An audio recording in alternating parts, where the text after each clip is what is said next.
I have a lot of nightmares. This is probably because I watch a lot of horror movies, I read Lovecraft. Makes sense, right? To have nightmares. Now, when I'm actually in a nightmare, it's not fun. But when I wake up the next morning, or sometimes in the middle of the night because it's too scary, or because my wife shook me awake because I was crying out. Anyway, when I wake up from the nightmare, I frequently remember them, and sometimes they're useful to me. Many of the levels I made for Doom and Quake came from an event in a nightmare, but on rare occasions, an entire thing is spawned from a nightmare. I'm going to give you 2 examples of this.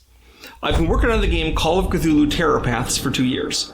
One of the maps in that game is the Starry Wisdom Chapel, and I created 3 adventures taking place there. I felt I was done with the chapel for the moment, but then, a few nights ago, as I say this, I had a dream in which me and my wife were visiting an old church and she was kidnapped. In the dream, I had to search the church to find her. And over the course of the dream, it morphed from an ordinary nightmare into an overlap with my work on Terror Path scenarios. So in the dream, I was not only looking for my wife, but I was also designing the scenario, which the church then became the Starry Wisdom Chapel, and I was remodeling it to make the search more interesting as a game. If you're worried, I did eventually find and rescue her in the dream. She was tied up in a secret compartment in the basement. That's when I woke up. But when I woke up, I realized that my dream self had created a solitaire adventure for Terror Paths. So that day, I started implementing an adventure in which a lone hero seeks a kidnapped wife in the Starry Wisdom Chapel. Now, the adventure is not exactly the same as the dream. For example, in my map of the Starry Wisdom Chapel, there's no basement for her to be imprisoned in. The map emphasizes the spire, not the rest of the building. The dream is a launching point, not a blueprint. When I get stuck, I do review the dream to see if there's something I can draw from to simulate my decision. There you have it. I have a whole Terror Path scenario, which is solitaire unlike the others, and lo and behold, it came from a dream. I will say that you can play Terror Path solitaire by having multiple characters. This is the only one designed for a single character. Okay, now, in the spring of 2019, I had a dream. Not a cool dream like my hero, Martin Luther King, but a dream in which I was designing a 2-player game about an alien invasion of Earth. This was not like any other game I designed at that point. In the dream, the alien was one of my oldest creations, the Broodmaster, an alien I invented when I was 13 years old.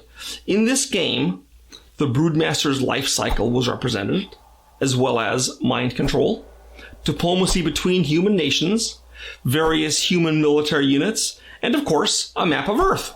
All these features made it from my dream to the final game.